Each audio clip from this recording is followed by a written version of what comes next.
My never say ma PENDREAM TV. PENDREAM TV there. I see them. Yopo. You are once again welcome to PENDREAM TV, the only channel that brings you the best and latest updates in politics. If you are new here, please don't forget to subscribe to the channel, hit the notification bell, like, and also share to other members to watch as well. You can equally leave a comment at the comment section after watching. Or send us a voice note on our WhatsApp number, which is 0277128777. Thank you.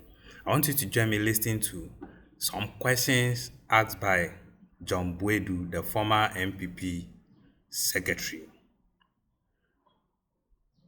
And with this, I can tell you maybe NPP is dividing gradually. They don't have who should lead them, but they don't know how to say it because everybody is now fighting.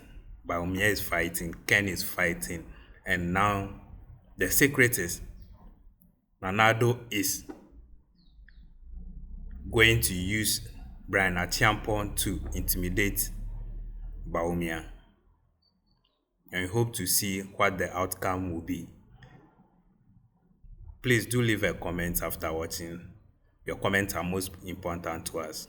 Without much ado, I would like you to join me listening to what he said. And please do leave your comments on that. Thank you. All right, John Boadu, a former general secretary at the Emma NPP Amanyokuno. General, me watching. Me just now, I want to say. Me we are now swear. And I know Kasa yena boys be boy ba ko frame me. Or frame me is say be na busa say when was we ya general beba we ya general beba na masa when was we ya general beba no say ha fe masa mamen kama say na say assembly say I national chairman dey what po what say akonya so what viche mu wada wanya ni o what kwan yo ono an ebas national chairman pacho sanse mi what be we dey say just am na o kanu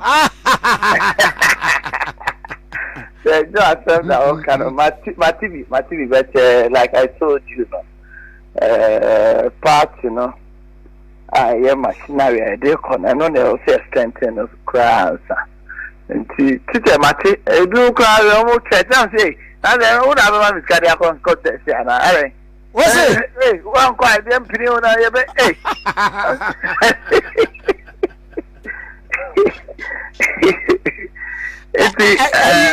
no so we ya wo ko yu ko ho no wo say wo be ya be wuram wo te wachi national incoming national chairman Just na me chino. But just answer near the Jones no. No am near there. Near the Joe, near the Joe. Near. I can't say France today.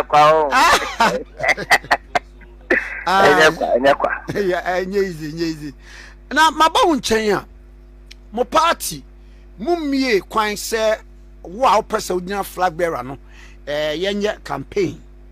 Na won se nipa bebre yi wo mo ho ato manum tuo kasa bi ya analysis wa ha bi ye bi wa ha enum ne ade bebre na abafo se da bi ebasa anhwe a enkodu brempa main contest ne beba no na party no a cracks no aye so wide enkomoy eto say why former national organizer, former general secretary, former operations director of the party, I would be to me and my party, no, 2 times. And community saying, you me that say, me chair for you now. The attorney say, you see, politics, no. Die, you better have any be declare, no. That the next election, about running me as but about to any event, a process. At any given point in time, be what there was a way. 1 year, unya time, no, why you be on to lose elections. Sometimes, mistakes, or say we are wasting Siana one, Yana, before I know never more losers, but do Virgin say, we near the call your name at David. And the re-elections are immediately, no. National Council now say a review committee for Juma or ye or mobile and home Yamanina now say a transit party no consent by consent. Then a call so then Yaman. Oh, Jumanina no. I will say, yeah, DFC. Per the reporter, Michael Quay, the committee in the buy no. Say, in addition to operational challenges, no. The delegate system is one of the challenges, and other issues are almost raised here. And non party here say July, every national delegate from July up to date there, and MI, so on everything. And no cry another problem. Now, say, the moment party they decided say, yeah, national annual delegates conference. Now, Article 18 of the Constitution, Eka say, Obiara party ba. Now to say, yeah, the national annual delegates conference. 2 months before, 2 months after the announcement, you know, who find say, the proposal for amendment, if you want any amendment in our Constitution, or the call. It is our process, you know. Na no letter no come general secretary. General secretary did last letter na. No aboabo ni na no. A month before the annual delegate conference. No asa decide because over conference also who dey more discuss. Don't everything. So that document you compare here. Ni asa the abre constituency for the region for external branches. Stakeholders of the party. Now, I show my complaint say the conference. Now, this year, you might find the corner say, conform raise the issues. So, be the proposal about a BCP, a different, a B operationally, a B and all that. Now, you just had discussion. So far, the hammer is about say, sad discussions, no. And cost papa. So that discussions as to YMBM saying yen the 20 and their objective the year 20 no yen you be a metwabana discussion and to me see papa because there's no debate about it. So let me tell you. And no you because they can say contest in any say anya discussions ni na your constitution engineer now so the back can only na encobedia so everything there no one missing link a home comodino and said uncle there can be me did say a major issue no it's about a month ago general secretary refused statement be say we enjoy political activities this and no yes, issue is ana. Implementation no economy. Because your issues are statements. But yet system conform as I be more yemi debi. It is okoma statement. Say yen say anami yen say. Na say yen to me an ye sure say. You be this so. You be boom rana so no. They're bringing it to Buka. And no open floodgate for almost everybody to be speaking. Now, the kind of speaking I also say, it's about the needed reforms. And yet, the officer, yes, presidential candidate, no, the officer, the officer. And in the face of that, you know, this year, no. Why the cost and shame why? Sir, the general secretary of the party, the chief scribe of the party, able to me, I issued that caveat through National Council. Sir, ye me a quine, wow, baby, I have a sanction. Now, because be no argument, say, Now no bibi to say yɛwura kɛrɛ dia kompre kokɔ yie wɔ Asante Mampɔn no wɔkɔhyia delegates wɔ hɔ ɛna binom sɛ dabi ɛna ɛso ɔkɔ yie no na ɔkɔhyia de wɔ na akɔ yie ana sɛ ɔkɔhyia delegates ɛna hɔ no so no wɔkyerɛkyerɛ nsɛm mu kyerɛ wɔn mu akama na wɔ nso apia ba bɛka sɛ nsɛm ɔkyerɛkyerɛ na wɔ sɛ enti no enti first of all the statement was not issued through National Council. Okay. National Council and issues our statement. Okay. That statement also to define ye. Because also Jane will say, hey, okay, statement now me there bano. So because ye no she will be on anything come on a flauto statement now say and flauto. So Obi, as we speak now, your former first vice chairman. Ne ba ewu me na ne ye 1 week ye be wo taxi ho me fa ho nti me fa ho na party for ho a na ebi omu hia me no person mo ne me bon koma betumi ne o ma bon koma na me ne o mo bon betumi ne o ma bon koma. Does that flout the rules and regulations? Gabi that no me call your friend saying a year war central region in a year. No high as a chairman for this young person when they come on. No high secretaries no quite there. But when you didn't come on because that was the quick year it will be before. So yeah, the rules and regulations say bar. Or say the rules and regulations bar. You bet you made this one. The many of them didn't come on. Does that flout the rules and regulations or not? No, there's no major issue. I would say yes, because of the rubber na and clear and into the young this one. I'm proud of buy no not of us well so any day. In all this, Nesenka, why not it me su caveat be and now what the sa a be bar directive be back. The jury I will say, you see, the Amma CCI and as she said, there's no leadership because if you cost your mom the can't mention or say wait there and all that. Whatever. There is that kind of leadership lacuna be. Because for instance, for me, Manyaka and no you know.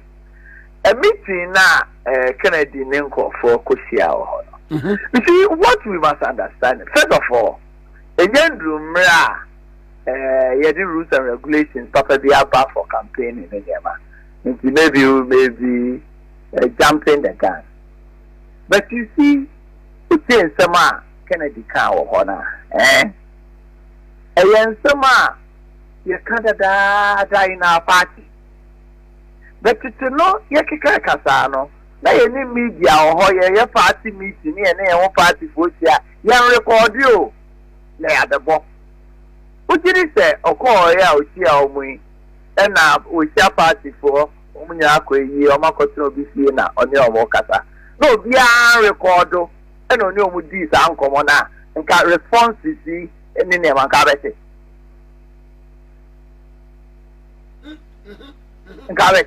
In this party, J. Spencer, none in Niane, President Kufoye. And President Kufo. Only President Kufo contested in 1996. Yeah. Otamini contested 1998. Hey, now 1996 na wokan. William Adebia na who's a brown no kasano. Who's a South Hausa what it languages bebre. Na wajina say makunta no but a brand noa ese JH eba no enie. Odu 98 no ni the okan. There we say the Odebanchi dada ko Odebanchi ko ejom na ya nsa. Odu fasa banchi na nko beyond the next time. That is a banchi dada there. Obi any ho beto. Me wa na kunta no ne pirisa. In reference to J. Kufo.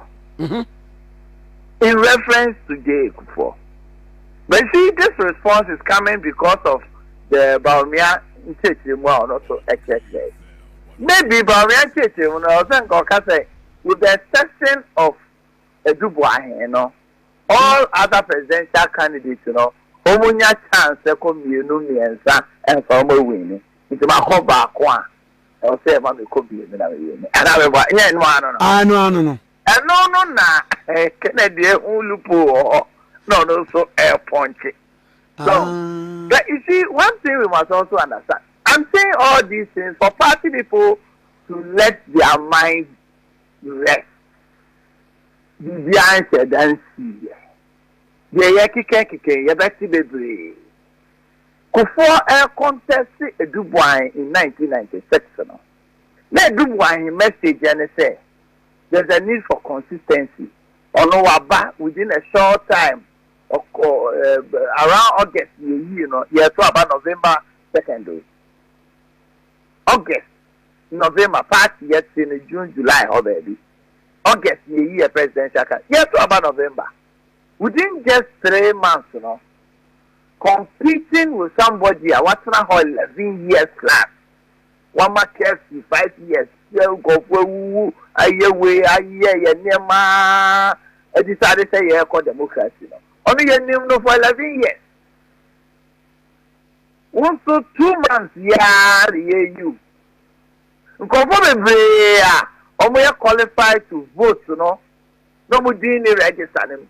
Because the last time I heard registration, in 1988, for the district assembly elections. If you were 1988, after that, 2018, yeah, we didn't register also.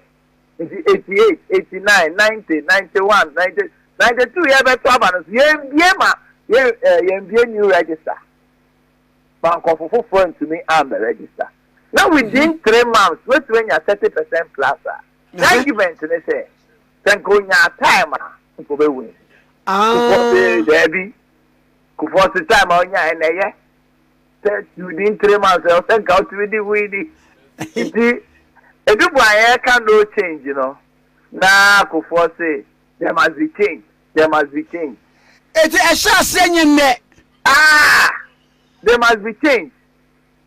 And I did change here Dubai and the mark for. Kufuor so 98, you know, after 296, you know, was a great alliance since I to the sense that the vice president of the ruling government, they had the running mate of Kufuor in the person of Vice President Aka. So that arrangement now because a preparation towards 1996, you know. Answer that, Papa. So, because we were looking for this alliance in 1994-95. Take that your national conference. Echo can say by December of 1995, you know, the alliance now will go solo. And it is you for. Asa almost General Samuel na ayi Kufuor ekasa there should be change na you ready why you say you retain no e dey na ton Kufuor adwin a Samuel won ma ye Kufuor Kufuor working behind the scenes omo ana omo ni na fa nyina obo de ko omo ho ma akoma Kufuor one excellent ability as a politician. He can be brilliant. Or face recognition. Or who were crashing 5 years time, who will be trouble with him. So it came down, went to people, and no money enough for no more do going. People go to the Shasa Kasa in one Kasa Unia Chaman Coca. Yeah, what do you know? What did you actually say? No. I don't think you must say, oh, call the post that I'm yeah, none of the Nico. Now, look, I want to say, oh, say, there be many in the Nini, maybe what candidate you. I want to be it is looking as if say oh call the post and I was in the Nini Ashtown. Mate. And you know was it JB the historian? nkɔfo bebree na ɔmo ni Jekufu Afano. He managed to win a lot of them in his vote. Wow. And or to be arguments and not winning. When you say yeah call 2000, yeah call 98, yeah call yeah. It's somehow kafa edubwa enwa anunti oti yenyi no. Sana na nado danko Akufo-Addo be kafa no say who say nipa no hanya de. Who say we ono say we nya time into that way to man perform no. Who say wa ba bi on say we nya time. Yes am nko bio. Iti Kufuor say no change. Akufo-Addo say there must be change. It's the power kono or can no change.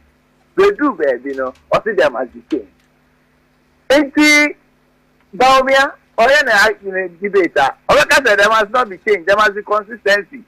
Say the Yema Akufo-Addo and Kufuor no I be winning. Some of Beka. Because the Kennedy's birthday to say there must not be change. That you to us. Like I said there must be change. There must be change. So yet it is answer me yeah. Anytime I hear one cry, I get the dynamic of politics. There's no way. This is Kennedy in terms of contesting Baumia.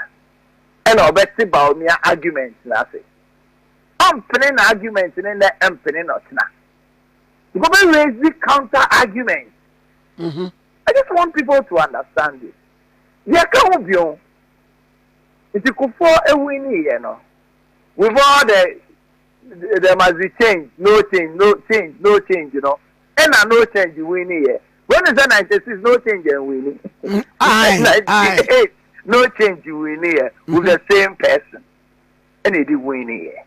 He did win in the bar 2004. I know you're retaining Kufuor as a presidential candidate. And the best thing called 2008. 2008, well, only the call, yeah. If I don't do all you call elections. And I do lead here. I don't lead here, win here. He almost won the elections. And you call second round, third round, and you'll do see. Make a way will be at you, as you say. The fact that Nanado is almost winning here.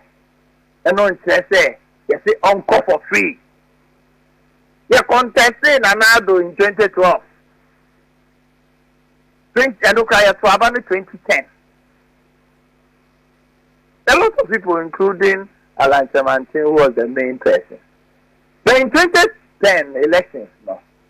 Nanado won massively. So, super delegates, yeah, two main one. Oh, yeah, that's a 90, almost 90%. Another Annie. And they call 2012 elections. 2012 elections, more money in DC in any way. And Gabaya will say, because of the AC here, and the Nanado kind in the 2014, no, all call the post, one call on the post. One call on the post. In the super delegate conference. SIA main general elections. And so winning. It will be anywhere or some God-given right to be the flag bearer of our party. At any given point in time, we are fighting for it. The work that I know, ever say, Mama me sanko bion because me sanko bion ebeboa. The uncle here no be say yen ni fi ho. And no better argument ebeboa the issue about yen ni fi ho. So, it is mean say what say we je agin kakra ne say enko ba ne say atembidie ebedem. Okay. Atembidie ambe ma. We must be ready say we are going to see and listen to these arguments back and forth. And you say strange in my end. But I'll be able to say, and you're too early.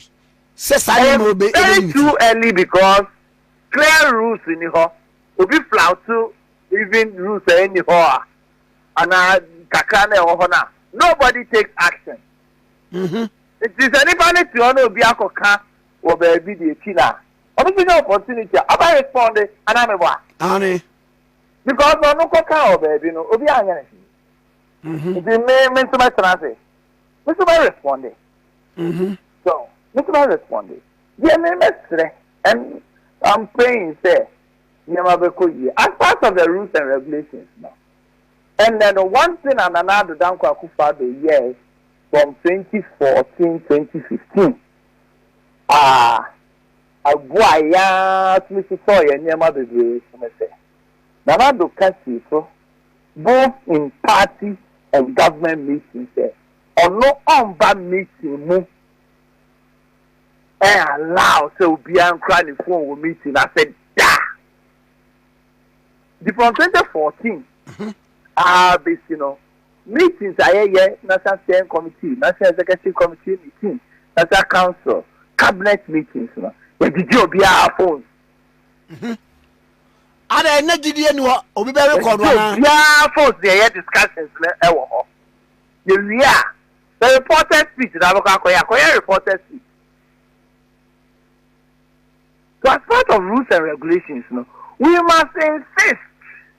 Because you see, Kwame, politics, it's about interest. If you imagine, tell me, me a Muslim. Now, I could see Muslims be or Kukwemuni or Mokasa. So I can't say, oh, what's the Diana?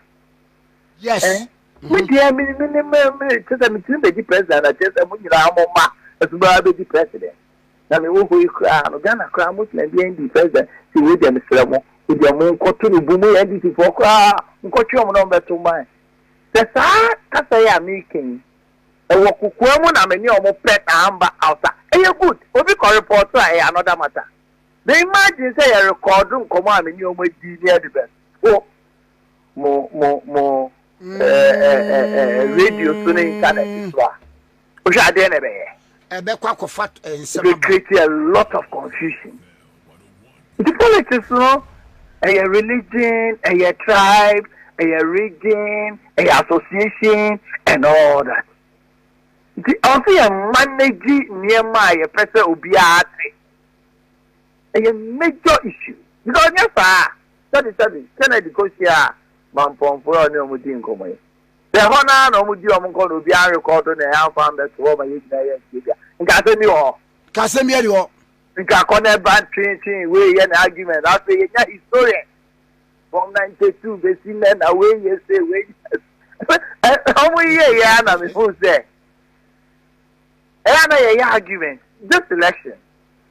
2024. So, yeah, candidate today late. 1 November 2023. And no can be now, you see, now NDC for only your candidate in June as a day. It's a year in June, no. Now, every year in November, no. 4-5 clear months. Anything you year. Look at the year 2012. The year Nanado, 7th August 2010. 2010. And now, at a month, July 2012.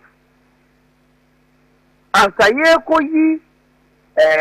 John Mama, 29th August 2012. The year Kufuado, 12 clear months. 2 years, 24 calendar months. 2 years, you be 2010. Yes, you can talk about the dynamics. Oh, yes, I know now. Emma, na mood no country, ni mood na ye never. You say, yeah, I think before the almost propaganda, the other way. Oh, yeah, yes, I every hand, what name? Or change Yakuponsa and Nifaso. No, Shani watch now. Jesus, baby, I just say. You can hear what I'm so heavy. And Yakupo comes away. What man in Nifaso? It's me, I say, from July, Echo December. It was so impossible for you to criticize the NDC. Nipa iti nyankopɔn nifa so. Koko anyi de wo mu na yɛ sɛ adwuma no. Na unim de mu wanwa. Obi a all heaven a obo watch your space. You see, nipa iti nyankopɔn nifa so. We dey go criticize because ko camp John Mama say make us atamil za we na all kind of stuff. For that elections, I remember that day. Now you see, that's another Western region, no, and then Western of Nebo, the whole Western region.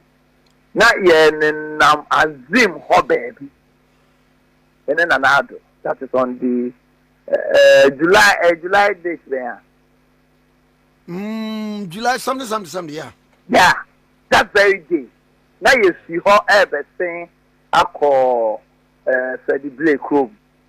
But you know, we na president and other than free cast maybe.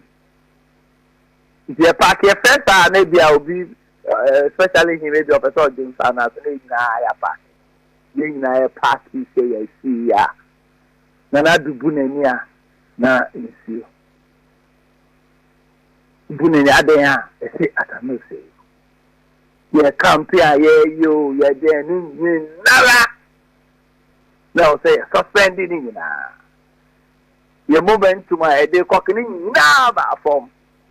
And you did lose the election with all the challenges we had and all that. I think we must be a bit more tolerant with our politics. Now, you're regulating the year, maybe leadership in this matter. Because you to me allow individual be a better loophole there piano and uncle if there's competition. So never tell. The referee know woman know the leadership of the party, that was a set clear rules are punishment. Yes, certain rules are punishment in this so now conform flashy rules without any sanction will be other flashy. Even though time in India and yet discussion, I want to say yes, here. The discussion we must engage ourselves as a party now is to look at the reorganization process. I hear and the quite first one. The better party no operations. I had been now a no number one. Now election now whoever becomes whatever no, we can go into election 2028 and win. And win here. But this one. And idea, we cannot avoid it. If there are no rules, there are a crazy problem. Now, Mammy Bro, going to 2028 elections, type of candidate and a kind of candidate Ben Amuya. You see, Obi Mausa answer, not only what politics is about. Maybe we ko bobo new opponent ko bobo. And you won't training now you. Unya ho training na we posting team no players omo dey ba no e ho na also hwe na dey assist o players and no determine whether we be 2 top and 1 top and 3 top and we be the first na Italy for Ibobi and other boy German machine so it be jira haka say election aye koi think I am fa we nkwa minji it no ni asem no time so ewo mu kakra so let me tell you depending on what the NDC is doing now shen go for omo eyi omo isi omo no NDC foi ase dun ketia ne ile zebra na asa omo prepare ho kakra vice in the school of thought say once you cry or be to resign na Julius Zebra vice how does that play out? You understand? What is important is for us to strengthen our machine at the core war. The strengthen a machine at the core war now, depending on how it plays out there in the say me a corner. Particularly in our parliamentary arrangement, it's important that you ever share your opponents and so the game or play. So, look at what kind of candidate do we need begging for anybody to suggest. I see. Now, what's analysis be a binum so ye oh mod 2024 mod baumia koi na mod ne koi no na mugina enema be planks be miensa baako say oh the Zongo community no bia will fall for a Muslim first time so my president afei the five northern regions no so no they will fall now omo ato the ama afei na or general appeal no mni ade it is o tie binum so omo ye argument no so omo so argument ni say we anu nyina mem so this time around retaining maybe owura baomiano the same story and na obekwa akokantin na me bi say the type of even na mo person mo dey sa argument me be ma na just me da jaji so na ni na ma be titrim ta me ya baomia na titrim mo akwa fa so an adekrontia ebia vote aye ke ho no yensa anka so me ye Kennedy ana sisi Brian or Educhum or all the other candidates now. Yes, Patrick Buama Kreba. Why? Patrick Buama. Oh, okay. It's good to say young man. Bad, you know. So, Mr. Rabbit, Gentia, sir, no Anthony Amber. I'm not prepared to do that work now. What is important is that the real analysis and the party itself should take it up. It is not presidential candidates, you know, and any of them, they will also determine how thinking should be. Because each and every candidate will have one reason or the other. The party, any interest in who becomes our candidate, you know, should be the one to do the real analysis and look at what went wrong, what went right, what needs to be done. So, now, almost a common assembly, you candidate Maya, because party Nankasa soon to me, because the X and how I echo. It's almost argument now, whoever emerges, no. Because whoever emerges, no, everyone advantages, everyone disadvantages. Whoever, you can't declare by now, be having advantages and disadvantages. You know, I said, the disadvantages, you know, the anything I bet to me after I know here. The anything I know there, the advantages, you know, and what the advantages, you know, how does the advantage of the candidate merges with the plan of the party? So, answer with to me a prosecutive elections. If they are not already a guy, that honorable candidate, you know, but the party, the real analysis, you know, should be done by the party. Now, to actually say what is the way forward and for why are the reasons in here the two year and after year. There's a lot of work to be done, I tell you. General Maminya, na me senior Panson Famao. Meso me Damaske, Mestre, we are Kuma Embra from Minjin, major issue, we are ba. Way too many we can't wait and then major issue. Think I didn't think about the Canada with the exception of Professor Dubois or other candidates. You can know because this time so near Master, oh, can't send what Kukumu and no be out of court. We are hoping here to ever count Kukumu, young bomber didn't protect your honey and count Kukumu. The person will be asking. If we are the analysis, we are extremely careful about the cow be the now for unnecessary distraction. Because distraction and one discussion or in terms of our reorganization efforts. I think that's important that we take that. Mamina was saying, pay. Yes, I say, Ora John Boadu, a former general secretary of the New Periodic Party, and you're not trained common. Now, I am studio. Thank you for staying tuned with us. We once again say thank you for the good work you are doing and for choosing us as a channel on YouTube. We bring you nothing but the best. This is the only place that you will not add words to words. We bring you what you deserve. For that matter, I'll urge you to stay glued to the channel, subscribe for more videos, like, and also share to other friends of yours. Thank you for doing that. God bless you. Dedi kama mamena PENDREAM TV ase. Na so far so good. Say open online portal e wo Ghana. Nipa share, nipa follow, nipa comment here. To my best of knowledge, without any biases, PENDREAM TV.